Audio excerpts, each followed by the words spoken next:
Good evening, and welcome to The Caring View, the online health and social care platform free to access to absolutely everybody. Before we get started, don't forget to hit that subscribe button, tap that bell if you're watching us on YouTube. You'll get notified of all of our most recent uploads and all of our future lives. We are now live across Facebook, Twitter, and LinkedIn, and we're in our own Facebook group on Facebook as well. So there's plenty of places in which you can watch us. But go to www.thecaringview.co.uk and you will find all of our resources, past podcast episodes, chat show episodes, portals, all that sort of stuff, all over there, completely free of charge. Before we get started in welcoming in our returning guest tonight, Paul Ince, and we're talking about social media, huge shout out to our sponsors. Mark and I do this completely out of our own pockets, and we rely very much on the kind heart of sponsors from health and social care to really keep this show going, so we can provide you the content and the resources we do for free. So huge shout out to Prosperwell. If you know Tea with Toby, Smooth Toby, Prosperwell are one of the leading digital marketing agencies in the UK, so please do go and check them out. Our other friend Paul Blaine over at CBAT, Care Business Associate Training, all of your training needs answered by them. And if you haven't already signed up and got your free ticket, because if you work in social care, you get a free ticket. We're also sponsored by Care Show London, and you all know how amazing those events are. Mark and I think, are going to be there most probably, so come over and say hello. But we'll also be at the Care Show Birmingham when that comes around in October. I think that's all of my little PSAs that I've got to do. I don't think there's anything else other than to introduce my fabulous co-host, Mark Tops. Good evening, Mark. Good evening. How are you? Oh, I'm good. I'm tired. I'm always tired. I feel like I'm perpetually tired. I think I've cracked perpetual tiredness. So if I can crack perpetual energy, I think I might be onto a winner because, you know, I'm just perpetually tired all the time. Social care is draining me. All good. All exciting. It's just never ending. I'd be happier if I could log into the new CQC portal today. I'll be honest, but I can't. And maybe this is a lesson in social media for us because there's been very little about that going on social media, informing people. But I'm good. How are you? Yes, not too bad. It doesn't surprise me about the portal. I think they delayed it, put out a published date, and everybody obviously has flocked to it, and it hasn't worked because of the influx of people trying to register. And I don't think that he's going to go away anytime soon, because I think once people start uploading all their documentation and all their data into their portal, actually it's just going to crash it again. So it doesn't surprise me. It's a shame because I think there's a lot of frustrated managers that have probably set time aside in their diaries to do that part of the business, and it's now obviously not going as planned. No, and it's really frustrating because, I mean, I signed up today to try and get access to the new portal. Obviously, I've not got my emails through to be able to do that yet. So I thought, well, I'll tell you what, I'll kill time and carry on downloading my old registration forms. But the old portal still doesn't work either on my last check-in. So I can't actually go in there and access all of that information. It may have changed. It may be up and running now. So apologies, CQC, if it's working. But just so everyone is aware, the old portal that we used to sign in is read-only now. We cannot change anything that's in there. We have until the end of March, I think, is to download all of our registration forms. So make sure you do that, because once they're gone, they're gone. They're not being transferred over to the new system. And I know your organizations might be going, well, it's all right, we're downloading our registration forms and our notification forms. Perfect. They can't access your own personal stuff. So if you want to keep your own personal registration forms, make sure you log into CQC and download your own ones as well. Otherwise, like I say, when they're gone, and you will lose them. But that's enough about that. We're on social media tonight. Paul, good evening. How are you? Welcome back. Thank you, Adam. Thanks, Mark. Hi, and hi, everyone. It's wonderful to be back. I can't remember when it was, to be honest. It was a while ago, though, wasn't it? Oh, sorry, Adam, that was my mistake. I removed you instead of putting myself on mute. I'll go if you want me to go, Mark. I don't need I was just going to introduce the robot from last week that I spoke about, but I don't. Yeah. No, I mean, this year is flying by. I can't believe we're heading steamrolling into April already. It is scary. I mean, if anyone suffers from nihilism like me, then your life's gone before you know it, hasn't it? It's absolutely crazy how fast time is going. Paul, for those who don't know you, please give us an introduction as to who you are, where you're from, and what you do. So my name's Paul Ince. I am the CEO of a company called Like Mind Media. We're a content marketing consultancy, really, based up in Leicestershire or down in Leicestershire, depending on where you're watching this from, or maybe across, I don't know. But we specialize in content of in this sector's case, how care sector organizations can use content like emails, videos, social media, podcasts even, to articulate their message, get their message across, talk to their particular audience, which might be friends and family of people that they support. It might be people that they support themselves. It might be people that they're trying to recruit into the sector. So my job is to help people do that effectively. And there's lots of ways in which they can do it, which I'm sure we will talk about today. Fantastic. And I'll be in Leicester tomorrow, actually. I have a home that's in the LLR region of the country.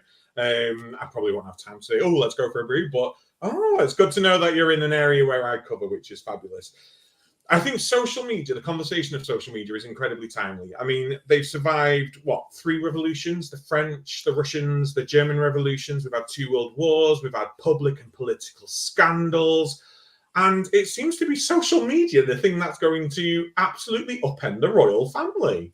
I mean, we had this weekend what seemed to be a really innocent photo of Kate Middleton up with her family to try and dispel rumours that there's nothing wrong behind the doors of the firm, only for it to be withdrawn by all media agencies because actually the photo's doctored and edited. And I think it was a really good lesson in how not to social media this weekend. Paul, I'd love to know your views on this. Well, it's been fascinating to watch over the many weeks since the Princess of Wales went into hospital, because I think people didn't expect it. And it was a bit of a shock, followed by King Charles obviously going into hospital the same day.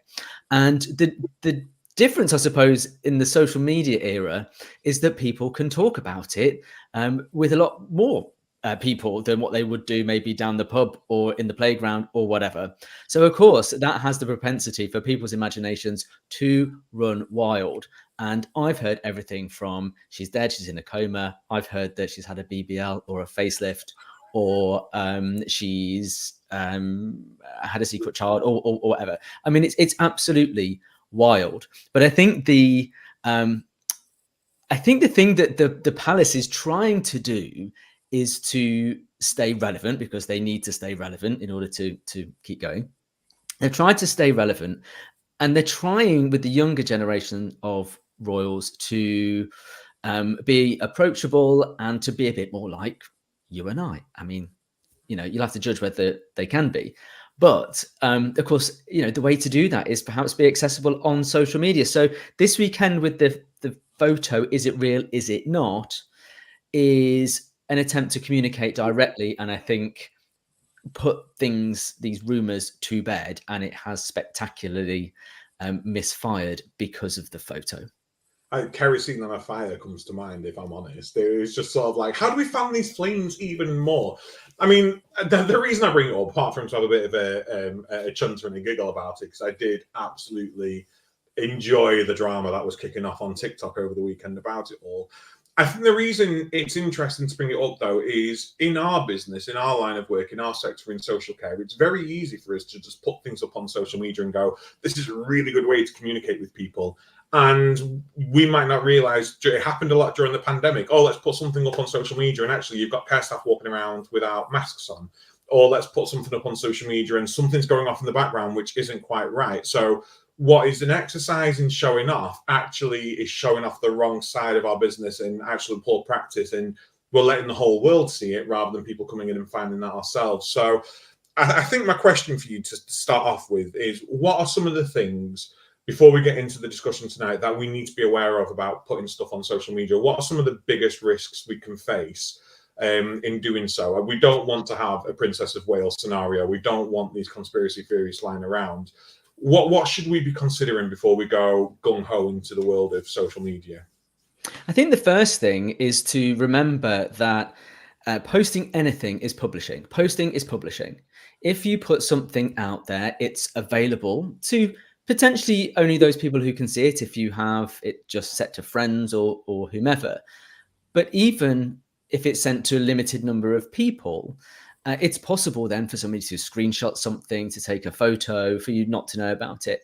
And you don't know where these things end up. So I think it's a good idea to try and think about, if I'm going to post something I'm publishing, it means you're subject to the same laws as newspapers in terms of libel, or whether or not you are breaking any confidences or safeguarding. And I think, you know, safeguarding is the number one thing that you need to consider. But, you know, I mean, this is a bit of an extreme example for example, but people who are in witness protection, you know, don't want to be seen. People who have been taken, you know, into being looked after by services, or local authorities, or whatever, may not be able to be seen. So you do have to think about that. But I think they're, like I say, they're kind of extreme examples. But safeguarding is the number one thing to think about. And I would always think of two things. One is the media that I'm going to use. So if I'm going to take a picture or record a video, I want to be conscious of my surroundings. Where am I? Who is there? Who's around? Who might be in there? Also, what's the location like as well? It's very easy to accidentally include a picture of somebody. Or I remember working with a school who were trying to be very accessible and open, and they had their safeguarding list with all the pupils' names and pictures, like in the background, just stuck on the side of a notice board. So, you know, it's easy to forget what's around you because you're in the location all the time. But have a good look around. So that's one thing. And then the second thing is the words that you're using. Think about the tone of voice, what message you're trying to get across. You probably don't need as many words as you think you do, but you need to be really quite clear on what the message is that you're getting across there. Yeah, I mean, all really great points. And, you know, I've supported people in the past where part of their sort of safeguarding issues are they're not to have contact with certain members of the family for history of abuse and stuff. And actually, the last thing you want to be doing is shoving their images all over social media, which gives the family access. And it, you know, you made a really good point. And I'm just going to go pop culture again for a minute. I don't know if anyone who's watching this knows Timothée Chalamet. He was recently Willy Wonka. He's fantastic in June. Call Me by Your Name, an amazing actor, absolutely incredible actor. But he's also a masterclass in digital footprint, because his digital footprint is incredible. And recently it's been resurfaced. He used to sell Xbox controllers on YouTube. He used to make them up and sell them on YouTube. So his press tour for his latest film has been about, oh, do you remember when you did this on YouTube and you did this and you did that? The internet is forever. It is not, it does not have an expiration date until the day someone unplugs us and Skynet takes over. That internet is forever. Now, Mark, you and I chump about this quite a lot because we'll send each other TikToks and we'll literally be wetting ourselves watching them. But then we'll usually just say, these people realize that this internet thing is like forever. Like, this is going to be there forever. And it's really easy for someone to pick that up and use that for other purposes. So when we're on social media in our homes and we're putting photos up of people, it's really easy for people to go, oh, I'm going to take that photo, because the majority of them aren't watermarked. The majority of them have no sort of copyright things on them, and they'll probably end up on other places being used for gosh knows what. Mark, over to you. Yes, I think digital footprint is definitely something you need to be very conscious of. And my eldest, who's 10, would love a social media account, and it's very good of me be able to be like, well, just Google my name into Google and then find out what you can find out about me, because actually a lot of the content on there isn't written by me. It's not put out there by me. It's people that might have tagged me or named me in articles and bits and pieces. So that's quite good. I just want to come back to the Royals around digital footprint, but also damage control, tying into what you were speaking about, Adam, because there will be a lot of people that put something out. They'll be named and shamed by whoever, by a relative, by another care organisation because they've done something or there's something in the background. What would be your advice, Paul, around damage control? Because you can obviously remove the post, which would be the first thing I'd probably recommend doing. But like Adam said, actually, people have probably screenshot it, shared it. It's probably in another Facebook group being named and shared. What would your advice be around that if you do something and it doesn't quite go to plan? Well, I think just touching on what's happened at the weekend with the Royals, of course, the big clamour is for information. You know, they're not telling us anything, so people become suspicious. And then with the apology today or yesterday or whenever it was about, oh, oops, sorry, it was me. It was definitely me that edited the photo as an amateur photographer. And actually, to be fair, I know lots of amateur photographers. they do mess about with Photoshop in the same way that I'm sure all of us swipe and put a filter on us on Instagram or TikTok or whatever to try and touch up the appearance. So, but I think what they got wrong was the timing. Now, to a certain extent, if in reality, like the rest of us normal people, we're trying to think, what is the thing that we want to say? This thing's happened. Something is kicking off about it. What are we going to do? So my advice really would be, if you're working for an organization and you're in control of the social media, if it feels really serious, I wouldn't take that decision on your own.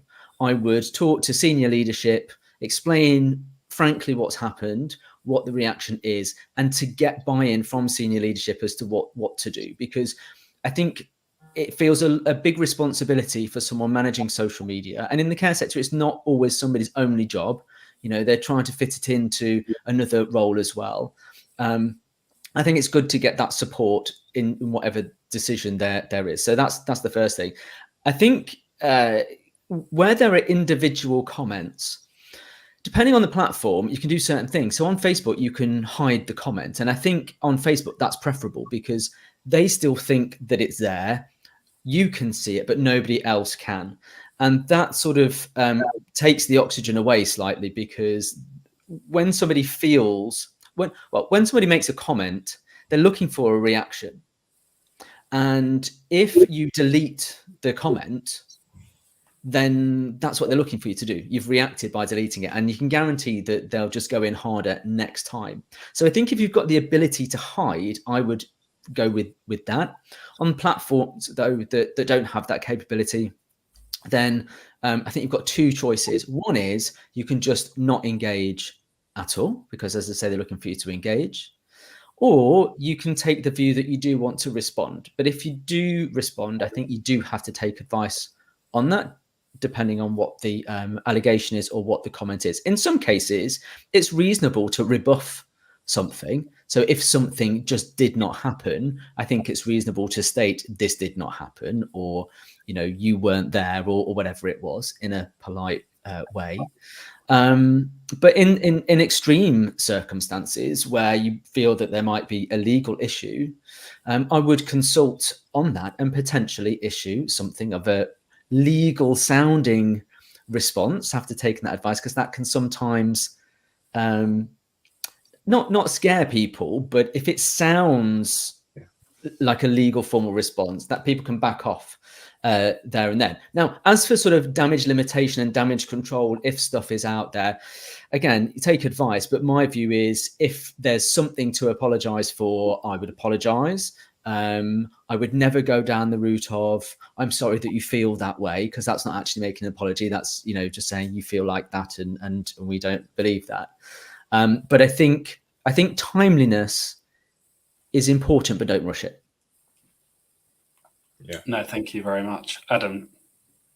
No, I was just thinking of the timeliness, because I remember a lot of people who had scheduled a load of posts, because media schedules are great. Mark and I have used them in the past, and we do try to use them because life is busy and we've not got the time to always do things. But when you were saying timeliness, then I was thinking, actually, yeah, and also remembering what you've got scheduled, because if something happens in the big world, like when our queen died, there were a lot of companies out there that had posts that were scheduled that went out after her death, and similar scenarios that actually sit there and you go, oh, did we think about that? And majority of the time, people have got them scheduled and forget about them. So it's just understanding what you've got in your social media strategy, planning out that content and understanding what's there and when it's going out, having a look to see if anything's coming up within that same period that it might clash with and might offend certain demographics. Posting stuff during Black History Month, which might go against sort of the whole ethics and the morals behind Black History Month. Really bad negative media is, it's just really sort of thinking around that whole picture, isn't it? And holistically understanding that it's not just your internal organization that you're appealing to now on social media. It's everybody, and the world is colourful and the world is different, and we've got to try and factor that into what we do.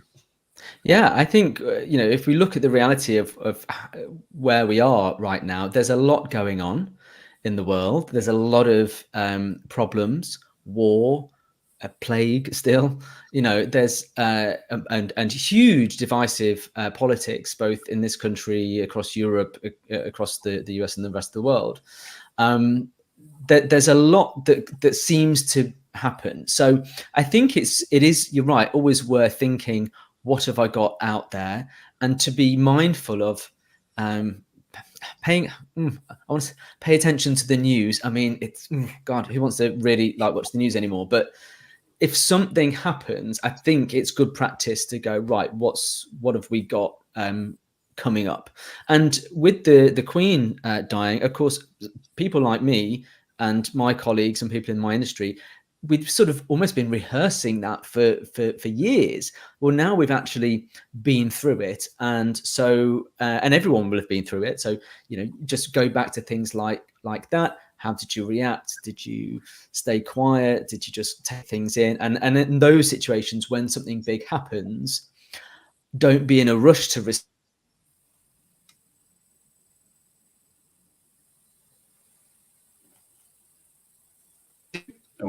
Oh, did I come back? There we go.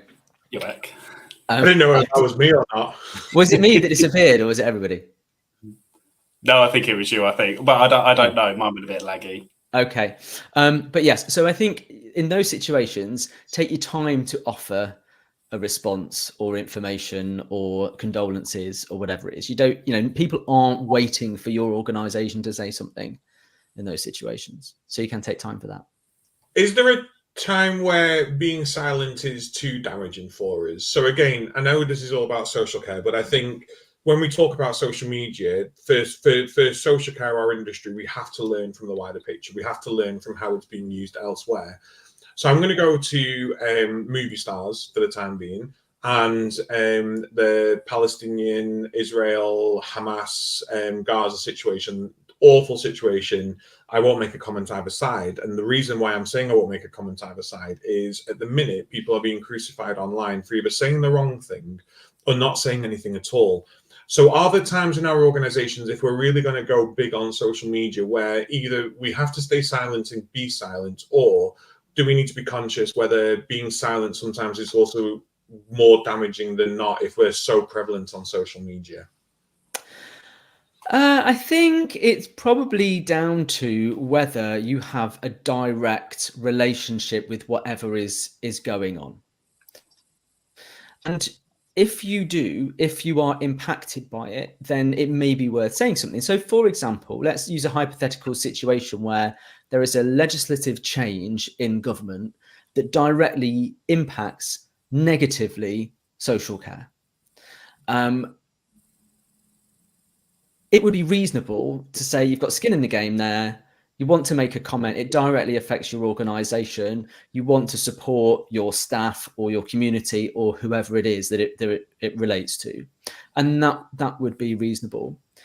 If you don't have a direct relationship to what's going on, it might feel like a really big story, but people aren't necessarily looking at you for that comment. And I'll go back to, you know, the Queen's death as an example. It affected everybody, certainly in the UK at least. I don't think people are necessarily looking at your organisation to find out what you think. And if you take some time to consider how you want to say it, then obviously, by all means, you could say your condolences and put up a picture or whatever. But it's are people looking at you? And I think that's the way to think. No, that's really interesting advice. And I know it's a lot of stuff that people play around with, toy around with, do get concerned about. I mean, I've seen some masterclasses of social providers, and I mean, their social media accounts have been horrendous. The sort of attitude they've had back to people reminds me very much of those, you know, those fake accounts on Twitter where they respond pretending to be like customer service. And I've seen social care providers acting like that, and it is quite cringy. It is quite embarrassing. Let's move on to what's available to us social media wise then. So we have X, we have Twitter. We have X. It's no longer Twitter. We have X. We have LinkedIn. We have Facebook. We have TikTok. We have Insta. We've got YouTube. there probably is others that are out there. But social media sites aside, what sort of tools are out there at the moment? Does AI, I mean, I know we had a show on AI last week and we've got a show on AI coming up, and we always seem to be talking about AI at the moment. Does AI play a hand in social media for us now? Well, it can do. I think it's a choice. Pretty much all of the platforms have some kind of AI related to it in some way. So things like LinkedIn, you can rewrite your post with AI, or it can suggest something. And I think a lot of the platforms, well, a lot of the scheduling tools will have an AI element where it can craft something, or you can use ChatGPT or Copy or Writer or Jasper, or one of these many tools to come up with the content for you. So that's available. I think you should look at it as a productivity tool. So if you need some ideas of what to post, I think they're fantastic for coming up with ideas, but they won't be able to relate your direct experience in the sector. So I think, take the ideas that it gives you and work out how you can then relate it to the message you want to give, or take the language and just amend it slightly to your tone of voice. A lot of these platforms you can train to have your tone of voice, but I still find they're problematic. So for example, I always use the British English example. A lot of these tools, you'll say, write this in British English, and it will say, all right, matey, have a cup of tea and look at this, right? It's like, I'm just thinking, change the Z to an S, and it's giving me Cockney. So I think they're not quite there on that. But I do think they're helpful. I think one of the challenges I see in the sector is time. Everybody's busy, everyone's understaffed. We're being asked to do social media. We're trying to use it for recruitment. We're trying to sort of talk to members that we support, or people who are families of WISP. But we're trying to communicate with all these people, and it's a bit stressful, to be honest. Now, how often you should post, I think, is another topic, and my view is probably less than you think, because algorithms will do the hard work these days. But these AI tools can be helpful. I just think use them as a tool. You take the decision. The other thing is like images, videos. There are some amazing things that are coming out that look really realistic, as maybe we've seen at the weekend. But sometimes they're just a bit odd, like these AI tools really struggle with fingers and toes and legs, and just some really strange things. And also, I don't know if this is covered in your show, but there's a lot of bias in these AI tools at the moment. You ask somebody to give me a black family eating dinner. Oh, it's fried chicken. Of course it is. Like there's a lot of these biases because it's picking up on the data that exists out there anyway. So I think you've got to be careful with it. But they are good tools, and I'm sure they will get better. No, absolutely. And I think when we compare to kind of when you joined us last time, actually AI probably wasn't around in its current form compared to what it is now. And actually in 6 months' time, this is what we were saying last week, actually, it's going to look like a completely different scenario.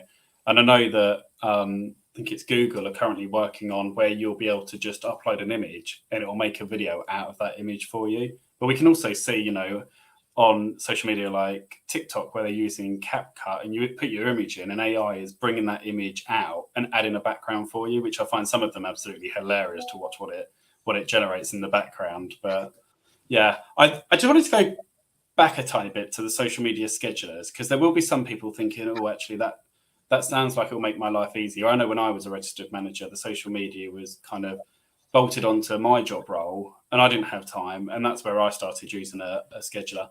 Are there any particular schedulers that you would recommend or that are better than others? Or is it a case of actually you need to do your homework? I mean, obviously there's a cost element and that varies depending on which platform you use. But are there any tips that you could share for people that are kind of looking to do their research into one?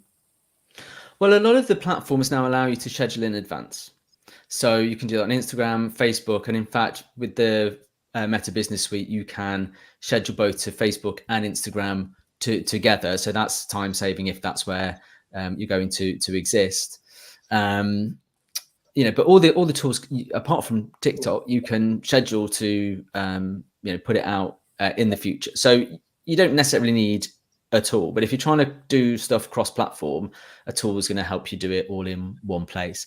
I think it depends on how simple you want your life to be and how much complexity you want in it. So something like Buffer is a really simple tool, I think. You set your times, just load the buffer up, and off it pops and does its thing. Hootsuite, I think, is a great tool, but for me, I think it's quite I don't know, it's busy. So it doesn't work for the way that my brain works, Hootsuite. So great company, brilliant blog if you want to learn more about social media. But apart from mine, of course. But I think for me, it's not quite the one. If you're doing anything on things like Canva or Adobe Express, two great graphics and video products which have a free version and a paid version, they both allow you to schedule straight into your platforms, and you can attach multiple platforms to it.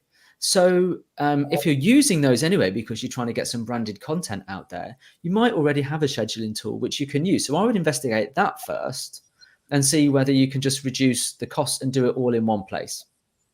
Thank you. I saw Adam's ears prick up when you said about Canva. I was like, I'll get him on the case. You like Canva? We use Canva for like everything, and I did not know we could schedule our posts through Canva. So this is why I love doing this show. I learn every single week. I think it's great. How often should we be posting? Do I need to post morning, noon, and night? Do I need to post Monday, Wednesday, Friday? Do I need to do it on the weekends? Is there a specific time of day? What's the answer, Paul? I don't know. It's I'm going to give the lame answer that it depends. I think what I can say is that you probably don't need to schedule as much or create as much content as you think you do. These platforms have fantastic algorithms. Fantastic. If you take something like TikTok, and we can maybe talk a bit more about why TikTok's so great, because I love it, and clearly you guys do. But it has a fantastic algorithm that really will serve content to you as a user that you are interested in. It is very, very sensitive to your behaviors on the platform and will deliver things that you generally would be interested in watching. And what that tells us is that if you create good content that is going to serve your audience well, maybe it's some help and advice, maybe it's something entertaining, maybe it's something shocking and outrageous, like a royal conspiracy theory, then that content can be around for quite a while. And so really you don't need to create as much, because the content that you do will serve you for longer. With things like Facebook, Instagram, X, LinkedIn, they're all the same. They all use algorithms. They're all trying to serve the best thing to their users. So my advice is always to think about who it is you're trying to talk to. What do they want to know? What would they find helpful or interesting or entertaining or funny, whatever, and spend more time creating stuff that does that rather than desperately trying to get some kind of notice out or information out. With things like Facebook, I mean, really 2 to 3 times a week is probably all you need on Facebook, because Facebook really relies on people liking, commenting, sharing, interacting with that. If you don't get that going, your content doesn't get seen by people. So really, you've got to focus on asking questions so they can put something in the comments, or putting a video because it likes video. The biggest problem I see with people in any sector is they post too often, and it's a lot of not very good stuff. And it's, just tone it down a bit. Spend the time creating that video. Spend the time doing that interview with your latest recruiters as to why your organization is so great. Show the open day that you're doing. Show the great work that you do on video. Don't say happy birthday to one of your colleagues, because no one really cares. You spoke there around video. Is video the way forward? Because obviously we saw the boom with TikTok that was all short form. They've now got 3-minute, 10-minute videos you can do. We then saw Instagram copy that. We're now seeing TikTok revert the other way, where actually it's liking photos with text over the top. So is it best to upload photos, or is it best to upload a video? Well, I mean, trying to keep up is a challenge in itself, because it is so changeable. I think, keep your ears to the ground in terms of what you're seeing. What do you see a lot of? If you see a lot of longer videos, that suggests that particular platform prefers longer videos. We're seeing on TikTok them try 30-minute videos. If you've seen any of the Risa Tisa phenomenon, have you seen any of that? Do you know what I'm talking about? Okay, this is a woman who created a 50-part series, all 10 minutes long, called Who TF Did I Marry? Where she goes through the story of how she met her husband who was lying to her. And it's like one of these, like, can you really believe what happened to a fictitious former wife, fictitious boss? Like, I mean, it's quite a phenomenon. But 50 10-minute videos, and people watched it. So what that tells us is people will watch long videos on a phone. They will stay watching if they're interested, if your story is interesting. I do think video is the content that is preferred. All platforms seem to prefer it. I think if you can create a video, then create a video. That could be a little bit of animation on Canva using the animated text tools, or something in CapCut that you can do using a transition or some animation there. It's the fact that it's a video that's important. But there's plenty of opportunities. You can show an event that's taking place. You can show supporting the people that you care for. You can show your colleagues having a great time. I saw a great video. I can't remember who it's from now, but it was from a care home who they basically showed all the facilities, the salon that they had, and the bar, and the salsa night, and things like this. And it was a great little montage of things that they did. It showed the setting, but it also showed the team, and it showed people who would be considering using the service, like what it would be great. And of course, what does a family member or a relative or a friend of someone that needs support want to know? They want to know that their person is going to be cared for, respected, that they're going to enjoy their life. And it was a great way of showing that. Could they have done that with pictures? Maybe, but I don't think the essence would have come across as well. And that's what you're really trying to show. And the other thing to say there is that this is a very competitive landscape. We're all watching not just those videos, but looking at what Janet's done on holiday last week, and what your neighbors say about who left the bin out after bin day. It's all of that kind of stuff that is going on as well. So we've got to try and grab people's attention if we want them to hear the message that we've got. No, absolutely. I think for me, it'll be interesting to see those 30-minute videos. I love those ones where it's like part one of however many, and it hooks me in, and I sit there all night kind of watching them.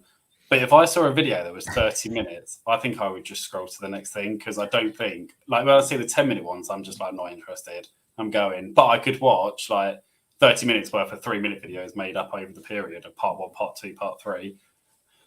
Interesting question around, you mentioned landscape.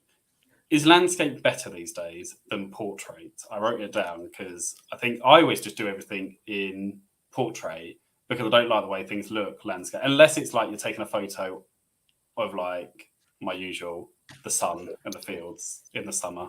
They'll come back. But unless like a video, like if I was doing it of myself or holding, I would do it in portrait. Well, I think most people, like 90% plus, use social media on their phone, right? And they hold it like this. So I think if you're trying to talk to certain people, and you think about when they're watching it, perhaps they're watching it on the bus, whilst they're passing the time, whilst the TV's on, whilst they're cooking dinner, whenever it is. And if most people are holding it like that, it's probably a good idea to film stuff portrait. That said, YouTube Shorts work very well portrait, but And people will watch landscape videos, but holding the phone that way, it's obviously just smaller. TikTok is now seemingly promoting landscape videos more and serving landscape videos. And it's got a little symbol at the bottom, like the turn the video. So I don't really know what that's about. But I find it quite interesting that we've gone from landscape to portrait. Are we going back to landscape? Maybe. Try everything. I mean, I love landscape. I'm old school. I love landscape. I think you fit more into a screen. You get to see more that's going on. Portrait just makes my face look huge, and it is huge. But portrait's like it's like that. So I do like landscape. I don't like part 1s, part 2s, part 3s, part 4s. It really, honestly, it's like, oh, join me back for part 2, and I'm like, no, gone. Bye. It annoys me if they don't have the next part ready. Like, then it annoys me. Yes, if it's not in the comments and you've got to find it, that's a user experience issue. I watch a lot of things on ×2 speed. Do you? Oh my god! And some of them I always have on TikTok. Holding the screen down, like ×2. If it looks like they're saying something important, just take it off so you get like the full experience. But yeah, I often watch things on ×2. That's been a game changer. And also auto scroll on TikTok. Oh, yeah, dangerous stuff. I think for me, and to sound like one of them grumpy old men now, picture me with Frank Skinner with Room 101, and I'm going to throw social media into Room 101. I feel like we're living in a world where we have to do so much all the time, and actually we're listening to things on ×2 speed. We're trying to cram more and more into our days. And I'm seeing more and more videos which dual screen. So there's one thing going on one side and another thing going on underneath. There's 2 pieces of content going on. My brain can't process it. That's why I can't sleep at night, because my brain's in an overload. But it's from what I can tell, the younger generations now, their brains are operating at such a speed that actually they're processing so much content all at the same time. And it's really concerning. Like, I get really worried looking on social media thinking, God, when my niece and nephews are actually be able to on there, there's going to be 15 screens all at once. And they're just going to be like doing Clockwork Orange with their eyes pinned open like that and everything happening to them. When it comes to using social media to really get our business out there, what are some of the, and I'm taking me as a novice, I don't use social media, I've never used it for my business. How do I get started? How do I get started on really using it now to start getting our name known? How do I use it to start connecting with people out there? Work out what your overall objective is from the organization's perspective. Are you looking to recruit staff? Are you looking to get more people to use the service? Are you looking for it to do some PR or project a brand image or something like that? Are you using it to engage with your community perhaps in some way? Work out what your objective is or what your objectives are and really focus on that. Have a purpose, because as I say, there's a lot to be said for posting less and making it good. And if you've got a purpose and what you create and post works towards that purpose, it will work for you, or it has a greater propensity to work for you. The big thing that I really can't stand is posts that go like Happy Monday. I mean, it doesn't do anything. Okay, it's Monday, we get it, but it's not. How is that contributing to the goal of recruiting more staff? You could say, well, okay, it makes us look friendly. Okay, it might do, but what did they want to know? Potential people looking to come into the sector, maybe people are looking to change careers entirely and move into this, or maybe people looking as what they're going to do for their first job after college, who are looking to get into the sector. What do they want to know? They want to know what's the sector like? What's the organization like? What will I be doing? What's a day in the life of a care worker like? I mean, that's great content that everybody should be able to create. And the whole like day in the life type of video is really popular. So think about what it is that you're trying to do and be really brutal and go, I'm thinking of doing this. Does that contribute anything? No. Okay, let's move on to something else. No, I think that's really good advice. And you spoke earlier around playing around and seeing kind of what happens and the interaction and the engagements.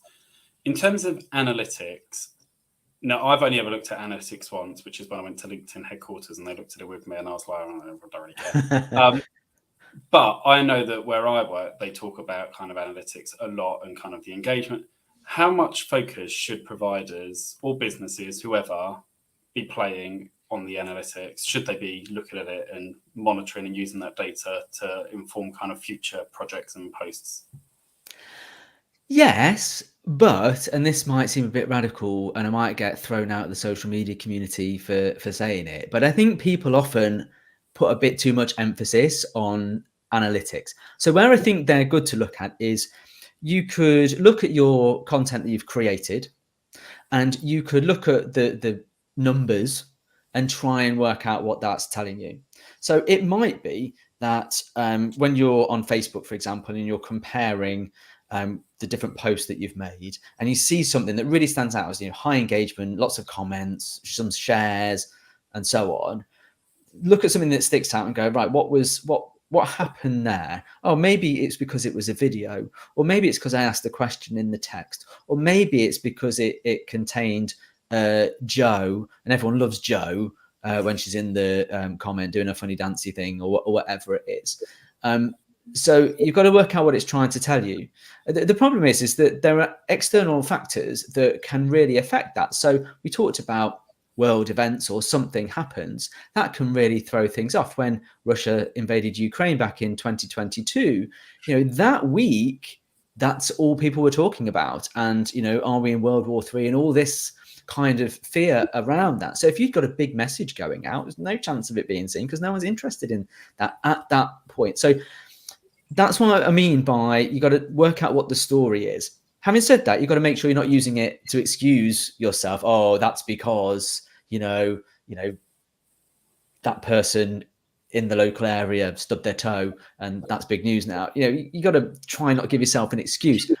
But I think that's quite good for content. The other thing is with analytics is think about the bigger picture. And again, what are you trying to do? So if the bigger picture is you're trying to get more candidates to fill vacancies, for example, well, have you got more candidates? From, you know, overall, if you're posting on social, you're sending emails, you're putting stuff on your website, you've put an advert in the paper or been on the radio, are you getting more recruits? If so, it's probably the whole thing that's having a positive impact on that. If I was talking in the commercial sector, I'd be saying to businesses, you know, you won't necessarily be able to trace all of your sales back to a social media post because someone might have seen you on social media and go, oh, that's really great. Well, that's interesting. That looks like a nice place for my parent. And not really done anything with that. And then, you know, maybe they've seen a couple of things, but the moment they think, right, I really must look at what the next stage is and talk to them about it and show us some things. What was that name? I'll put that into Google and then click on the website. That's going to say it came from Google. But really, it came from social media, or social media influenced that decision. So I think you just have to be a bit careful of putting too much emphasis on numbers. It's the whole thing. And sometimes, I mean, this is where your social media strategies come into hand, isn't it? You know, and I've always said when I put strategies together in the past is how many recruits, if we were using it for recruitment, say, how many recruits did we take on each month of the last 12 months? Let's put this social media strategy together, and in 6-12 months time, let's review how many recruits we've taken on over this 12 months. If it's increased, could it be social media? Probably yes. That's probably one of the only things that we've introduced. So there's like you say, there are soft ways to be able to judge the success of what we're doing. I want to ask a question around amateur productions, because I know not everyone out there has got money, and not everyone out there has got camera rigs and boom sticks and all that fancy backlighting stuff that, you know, so many media companies do that will go around and support people from that. How important is it to put out high quality content, or is it okay to have a grubby lens sometimes and putting up a video that showcases what we want to do? So I would think about your own social media activity. What do you like to see? What do you react against? Sometimes stuff that's overly produced, overly slick, has great lighting, you know, has slow-mo and head swirls and, you know, stuff like that. And you think that's an advert, or, you know, I'm not here for that. And you can easily just go next, or scroll past it. So if you react negatively to that, it's quite likely that your audience might react to that. So if you take TikTok, because I think it's a good example on TikTok, a lot of the adverts on TikTok will just look like a TikTok. You know, Boots will use two middle-aged people to go, oh, you know, Dave, do you need anything from Boots? Yes, let's go and see what they've got in. You know, they will use real people. So that's advantageous to those of us who don't have a big production budget. It means that we could take the phone with the grubby camera lens. I mean, maybe give it a polish, but you know, you can go in and just film what's happening, and it will feel very genuine. I hate the word authentic because it's overused, but it will give the real experience. And of course, what people are really looking for is the real experience. You know, we can polish whatever we need to polish, right, and make something look really glamorous, only to find that when we have the experience for ourselves, it doesn't quite match up to what we thought. It's much better to give people a real sense of what it's like. There's a trust issue. And I think in this sector in particular, trust is really important.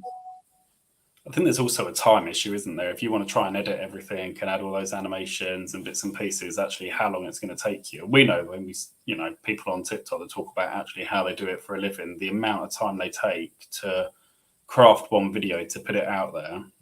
Yeah, but they're getting paid to do that half the time. You know, they're monetizing their content. It's a job for them. It's in their interest to do that.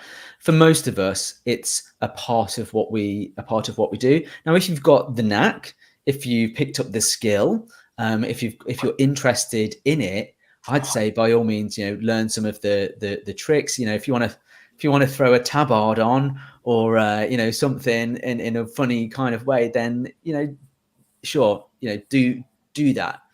There are simple things that you can do. Again, pay attention to what you see. At Christmas, there's always the open the door, throw a bauble in, close the door, and then open. And it's, you know, that's something that you could do in your setting. So pay attention to what you see and do things like that.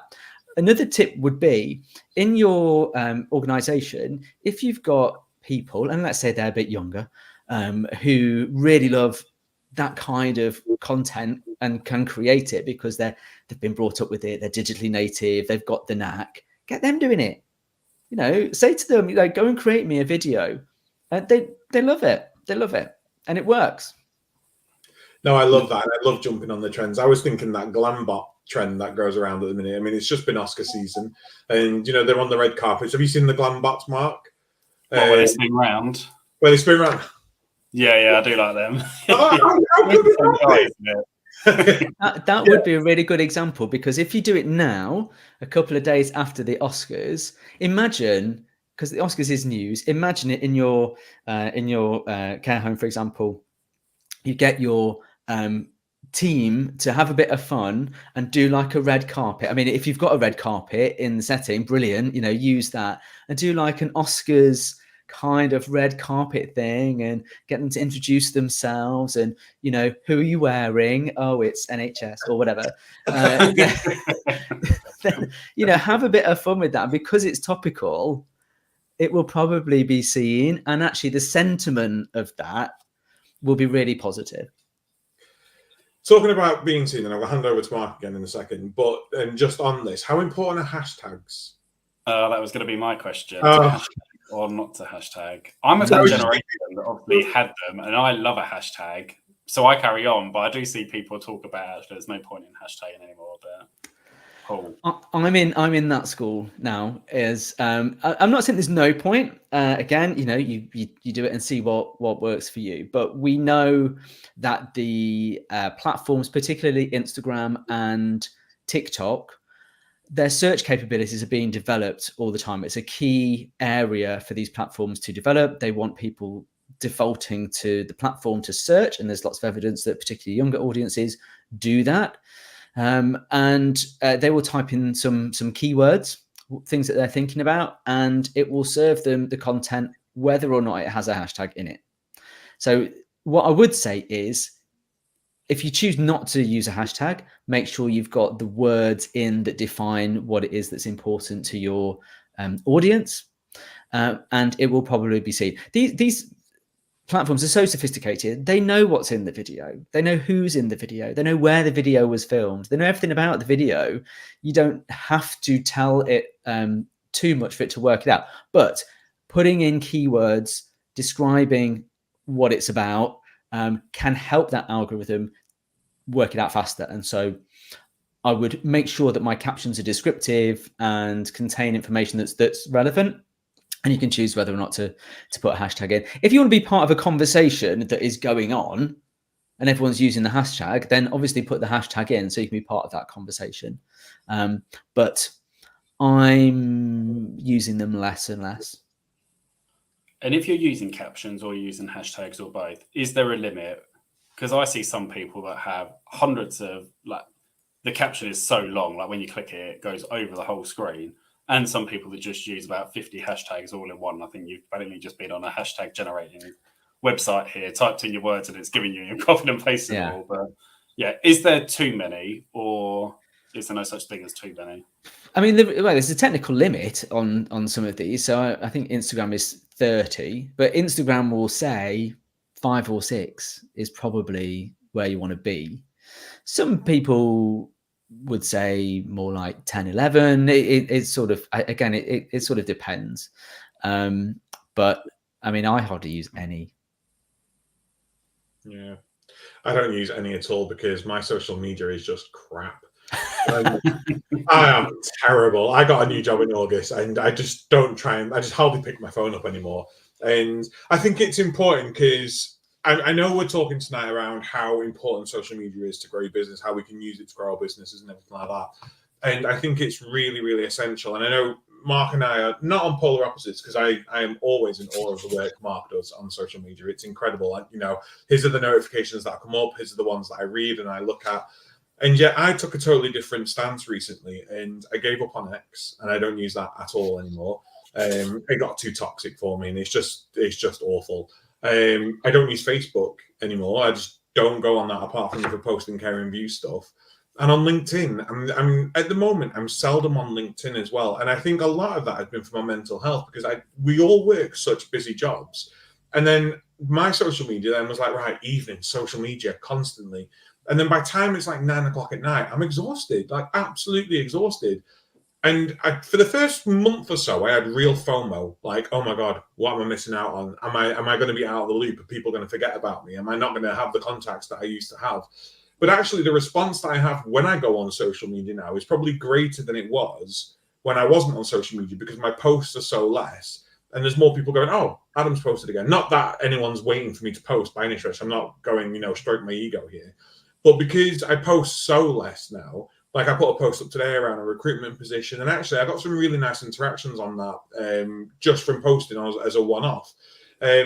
Is there anything around having that happy balance around social media? Should we be switching off at times, or is it healthy to be using it all the time? I just think for these people who are getting into it now, is there any sort of warnings that we need to be giving them by saying you can switch off, don't worry?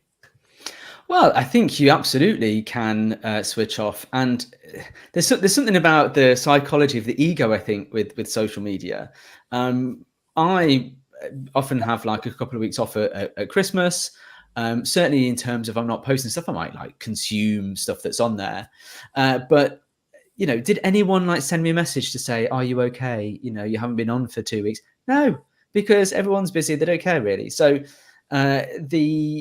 I think you can get sucked into the habit of it, the picking your phone up when you wake up and putting it down is the last thing that you look at. That's part of the design of these platforms. They need the eyeball. So there's something about the dopamine hit of next. I think a good thing that we can teach the next generation of users of social media are good, healthy habits. My favorite one to try and teach people is how to train the algorithm on what you like and what you don't like. When you see stuff that you don't like that is maybe violent or maybe has opposing views to yours, you can say, I'm not interested in this. You can tell it. that you don't want to see any more of this. And then your feed can genuinely become a place of positivity and light, or whatever it is that you want to see. You don't have to be sucked into the toxicity. But as we said right at the very beginning, it's a worldly place, and people can feel like they want to pile in because they can. So I wouldn't say none of it's real, but it's very easy for people to have a completely different personality and an anonymous personality on social media. And I think we would all do better if we changed our habits, or were more mindful of the habits that we have, so that we can limit what we consume, limit how we respond, and think about the other person and what our actions might mean for them. Yeah, I mean, my FYP on TikTok at the minute is dancing cats, home renovations, and half-naked cowboys dancing to Texas Hold'em by Beyonce. So I think I've trained my algorithm very, very well. And that's just the stuff that you're telling us, because don't ever show anyone your FYP, because it contains all your deepest, darkest secrets, because you accidentally looked at something a bit longer because you were quite interested in it. Yeah.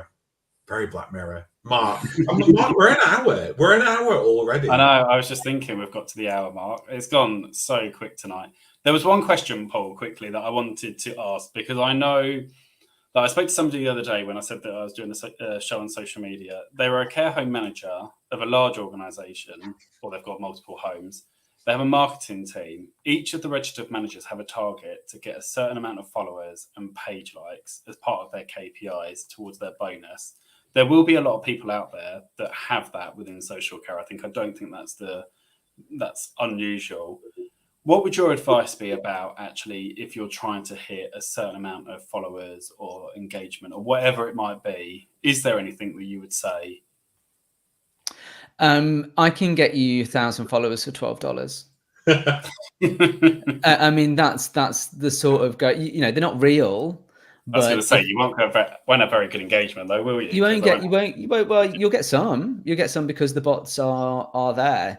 I think for me, they're not.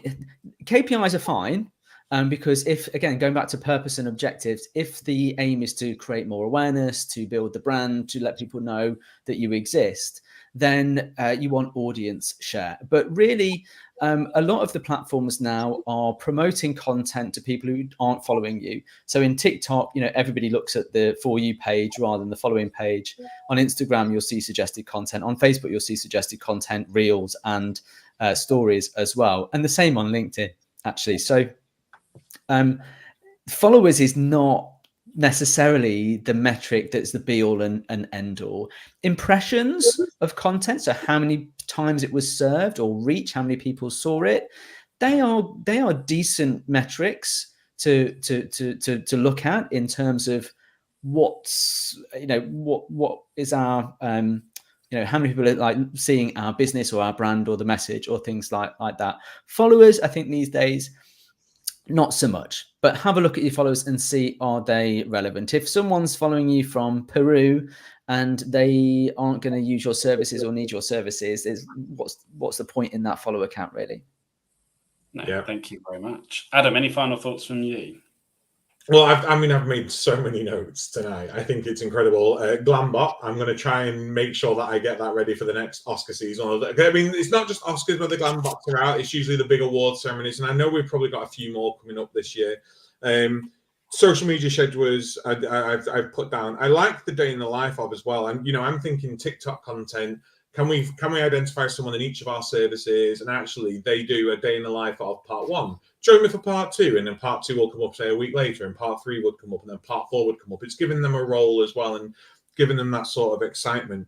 Again, the stuff around the confidentiality, making sure that we're using the correct words. There's so much here that actually, if we just put it into practice and get our heads around it, I think is essential. But you made such an important point, Paul, about using the skills of our team. And actually, if we've got a generation within our team who are used to doing this and can do this, oh my God, let's just let them do it.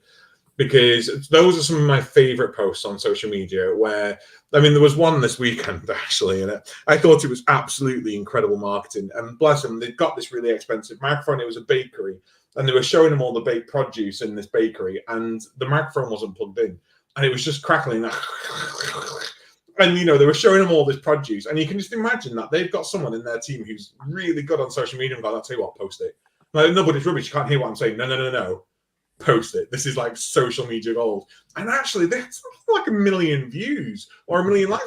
That is incredible. And actually, that's the mindset that we need from this. Whereas I would probably strive for perfection and like, no, take 3, take 4, take 5. Using the strengths of our team to do this, I think, is essential. I think you've given us loads. In fact, I'm probably going to rewatch this. So I'll re-listen to this tomorrow on my way home from Leicester. It's a 3-hour drive, so I will make sure that I've got this downloaded for myself so I can listen to it on my way home, because there are so many tips in here that I think are essential. And thank you for sharing your knowledge with us, Paul. Yeah, no, it's a pleasure. Very much. And I agree, Adam. I think there are so many bits. I think utilize other social media, like Paul said, to see actually what you want to do. I think actually if you're interested in using AI, there are some great bits and pieces on TikTok of people that are doing it, and marketing people and social media influencers.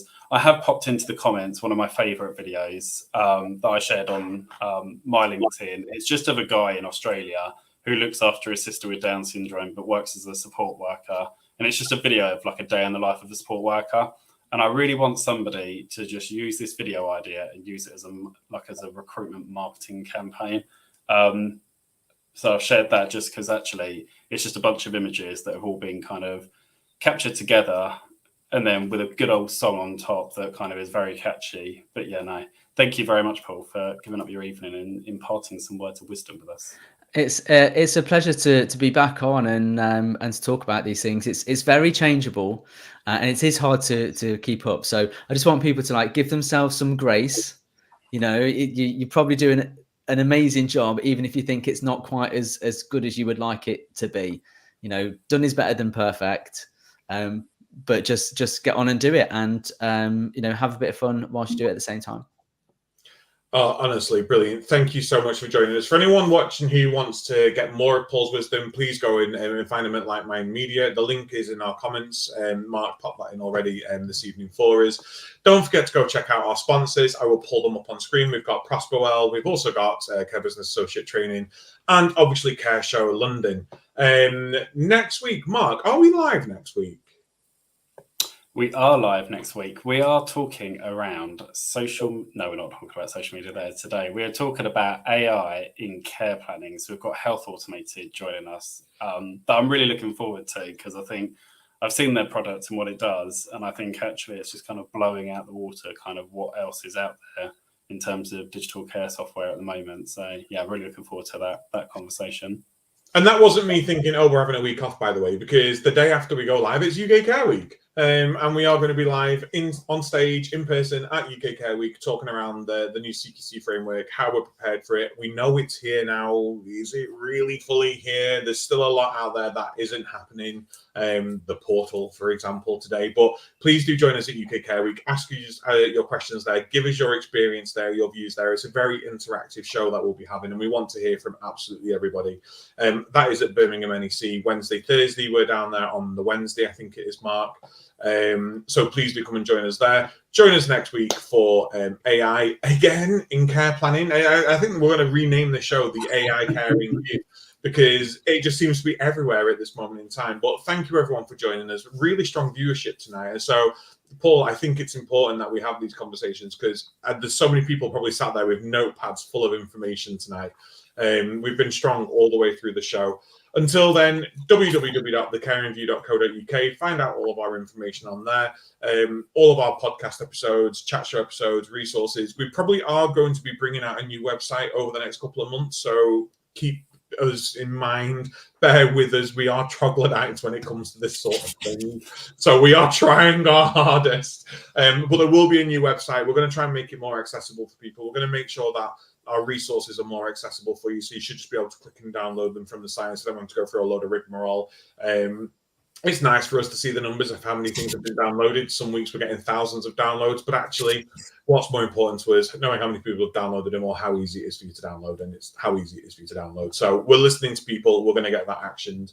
Until then, please take care, stay safe, and we will see you next week, 7:30, as usual, YouTube, Facebook, LinkedIn, and X. Take care. Thank you very much.